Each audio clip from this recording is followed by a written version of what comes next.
With all the uncertainty in our world and the way our power grid has been collapsing and or failing at times, and the possibility of cyber attacks on our grid, it's definitely time to start thinking about getting yourself some kind of alternative power, be it a generator or a power station similar to this. Today we're taking a look at this thing. This thing is a beast. This is monstrous power on this thing.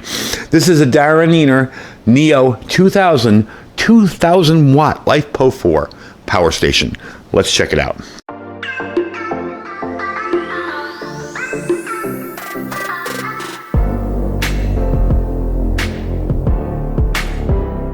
All right, folks, welcome back. So today we're taking a look at this unit, and I think this is a timely kind of device for what we've been facing lately. We have all the issues with our grid. We've had lots of power outages personally right here since the beginning of the year. They have since resolved, but we had like 2 or 3 of them that were half the town in January, right, as soon as the year started.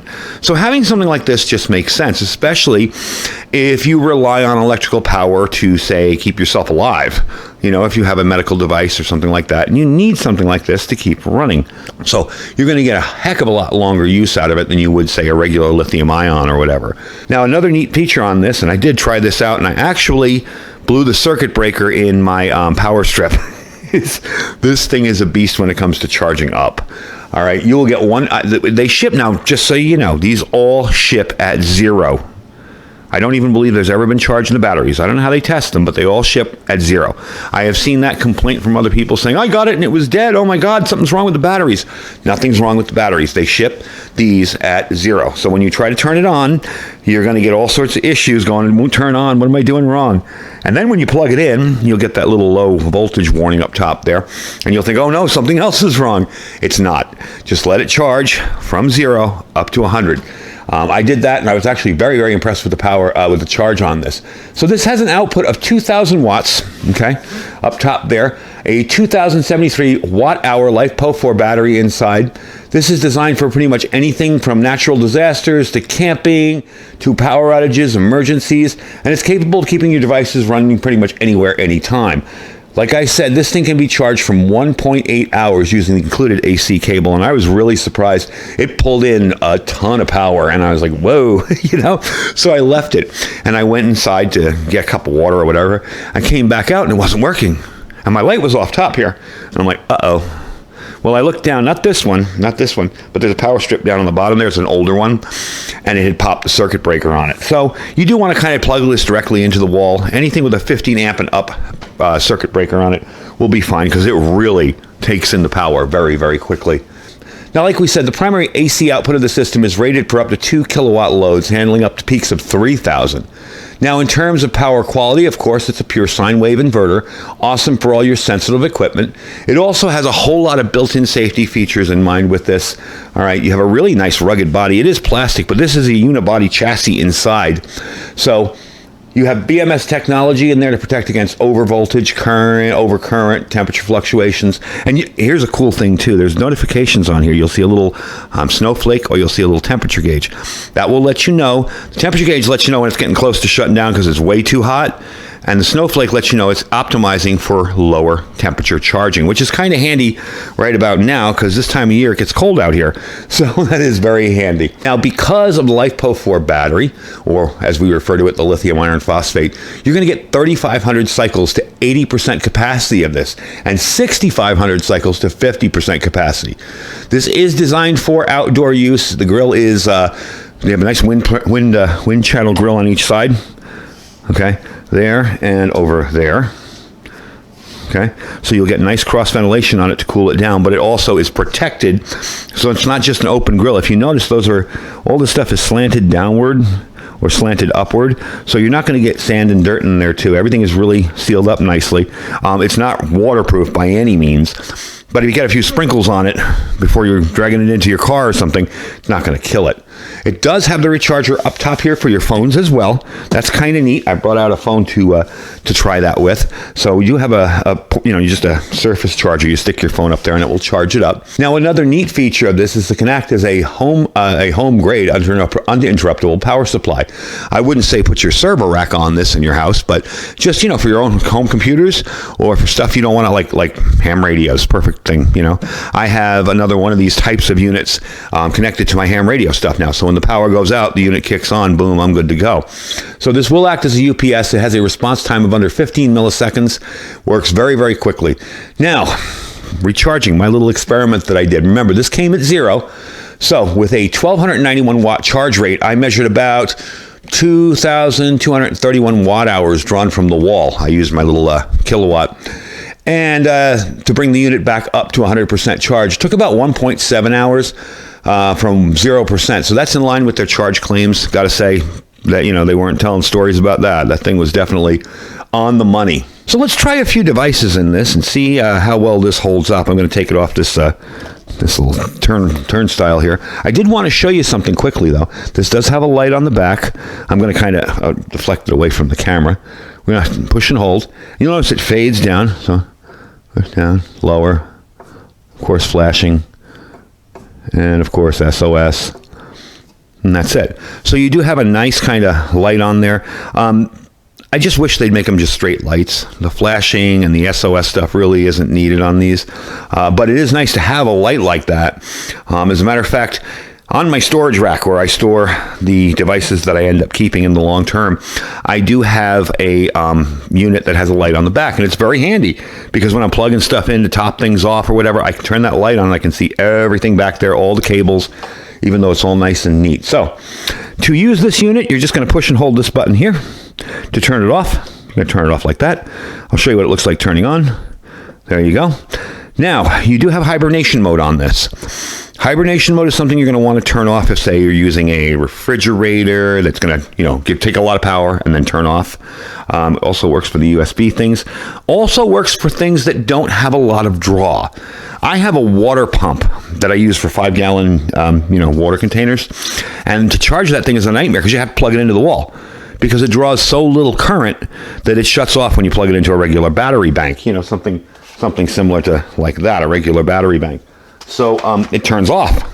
So the only way to charge it is through the wall. Well, the hibernation mode is up here, and you'll see a little sleepy icon.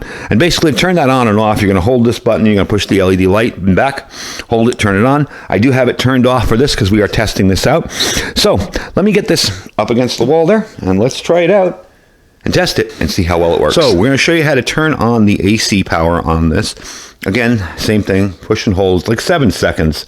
I was getting a little nervous in the beginning. As you can see, there it goes. The fan will turn on. I don't know if you can hear it. Probably not, because this microphone is very directional.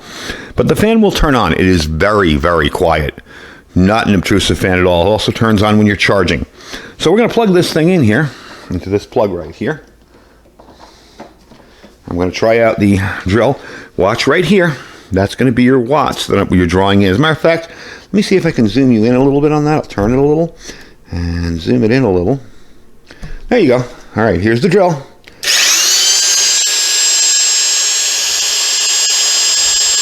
Got about 228 on that one. Not bad at all. Did you notice how quickly this picked up, too? There was no slow motion kind of whine to it. Some of the generators, I don't think they seem to have enough oomph or enough kickoff or enough backup power to get the thing started, especially on this hammer drill. When I started up, it's kind of like a and then it goes. So you notice this. Kicks right on, no problem whatsoever. So that is an easy task for this particular unit. Next up, we're going to try the good old heat gun and see what that does. All right, I've got a heat gun in there, plugged in. It is off. Now, I know low, it draws anywhere from 500 to 700 depending. We don't have it on yet, but we're going to try it out. I want you to watch the numbers again. I'm going to zoom you in again so you can kind of watch the numbers there. We're turning it on. Yeah, we're about 540, 530. Yeah, about that range. Let's take it all the way up because I know that's over 1,000 on this. And you can see that's 1,040-ish something hours. This is very responsive. It's not sluggish at all. I really like that. You got about 2.6 hours of heat gun time. No issues at all. It's working very, very well. Not even beginning to put a tax on it. It's about half the load that this can do. So now what we're going to do is we're going to try a microwave. So next up, we're going to try the microwave inside. I got to bring this in with a light, let you guys see it in action and see how well this performs with the microwave. Now I know that draws a lot of power, so I'm definitely going to see how well this thing works, and we're going to really test it out. So let's bring it inside and try it out. All right, so we're going to try it with the microwave. I have it set up here. Let's see how it works. I did have to unplug the microwave, so the light isn't working. We're going to hit the one button, just do it for a minute and see what happens. Here we go. Now it does kind of have a little bit of a slow startup on that, but for this microwave, that's not unusual with any power station. Other than AC power from a wall, it always kind of does that little and then it goes into the microwave. So it's working. I got about 1,500 watts, 1.8 hours of time, and it's actually really impressive because pretty much nothing works well with this microwave, and this thing is powering it no problem at all. So that's really, really impressive. So we're about 98% on the power. I'm going to let it run out for the minute. We're going to bring it back inside. I'm going to explain to you how the solar charging works, and we'll try that out. All right, so a quick explanation of solar charging on this. You will need to use a cable that has the MC4 connectors to the XT60. Okay, you're going to basically plug in your panels, plug in this into here, and watch the numbers go up. So what I'm going to do is I'm going to set up a 200 watt foldable solar panel, because obviously I don't have 600 watts here. I'd love to try it out, but I got 200 watts. We're going to put it outside. It's a sunny day, so let's see how well we can get performance off that panel and see what we can do to bring this up a couple of numbers from 97. There is something to realize about this particular unit. This unit runs between 35 and 30 and I think 50 volts. So plugging in a regular 100 watt panel isn't going to cut it. You're going to have to wire panels into series to do this instead of parallel or just taking a 200 watt panel. I plugged in my 200 watt panel. I'm like, what the heck? It's not charging. Then I read the manual. Stupid me. So what I have set up here, we're going to move you over here. 200 watt panels wired up in series, getting about 41 volts off them. And we're going to plug it in here. I hope you can see that. Okay, back you up a little bit so you can see the plug going in. All right, I'm just going to sit here and wait a sec. I already got it charging. There you go. So it is charging. I can't see what we're pulling in watts-wise. Say it'll be ready in about 0.8 hours. I got to fly on me. There we go. 182 watts. I hope you guys can see that. There you go. Yeah. So you see it is charging, but that's a stipulation. I thought I had a broken unit here. I'm like, how come this thing isn't charging? Because it needs a minimum of 30 volts to get this thing charging. And I don't know if I said watts or volts before, but it's volts. Your average panel, which is kind of protecting from the sun here, only pulls in about 20 to 23. And I figured, well, I'll wire two in series and parallel and see if that helps. Nope, didn't help. You need to bring the voltage up. So we're 0.5 hours, okay? It's already at 96. Just using these two, and follow the wire right up there, these 200 watt panels. So let's give it a little bit, and I'll bring you back when it's a little bit higher, and we'll finish up the video. And apologies for the previous audio on the previous video. I was pretty far away from the microphone. As you can see, we got 0.4 hour left, a little over half an hour, 97%, 171 watts, doing really, really well. So we're going to get this back up on the table. I'm going to finish up the review on it. All right, so we're back inside. It went from 95 to 97 in, I don't know, 10 minutes. Pretty darn impressive. Pulling in all the possible power from those two panels. That would have been 200 watts total. It was getting like 180. You know, it went from 120 to start with and then bumped right up to 180, 170 the whole time. So definitely a nice little charge controller in there. We're going to try the power charging here real quick just to show you how much it draws. And then we're going to finish up because I know the video's run a little long. So we're plugging it in there, and that should start up in a second. So anyway, I really like the deal. I do have a coupon code for you guys on this, okay? And if you notice, my light's just dimmed in here. That draws a lot of power in. 1,263 watts. So we're going to let that charge up. I'm not going to do it right now. I'm actually going to bring it inside because I got 20 amp breakers in the house, and they're only 15 amp out here. Anyway, we're going to let it charge up inside. But I am definitely pleased with this unit. It is a really powerful unit. The coupon code on this will save you around $250, I believe. It is Iridium 1109, and that is the price. on this. A 2,000 watt unit for $1,109. I know that's out of the price range of a lot of people. I'm sorry about that. I just want to make everybody aware of these type of products when I'm doing this type of thing. And I bring you some lower cost options too. I just feel that having a backup power supply for some people is really, really important. Whether it's a 200 watt one or a 2,000 watt one, it's definitely something to think about. And I am really impressed with their gear and their equipment. I've really enjoyed the review on this. Did take me a few seconds to figure out that I needed from 33 to 60 volts at 20 amps to charge this thing, up to 20 amps to charge this thing.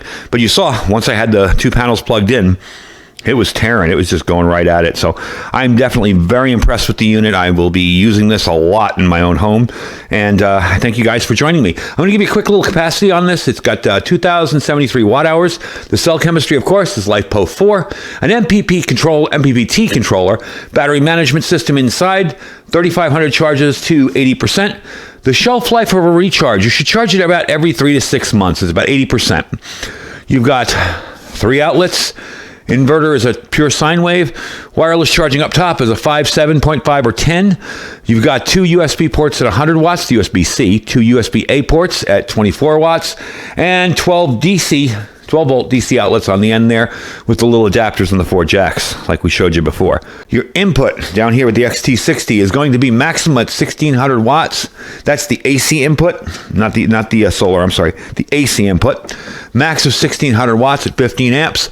Your solar input max is 600 watts. Now remember, like I said, if you plug just your regular run-of-the-mill folding 100-watt panel in this, folding, little outdoor solar recharging type panel, it's probably not going to work because you're probably only getting about 20 to 25 volts.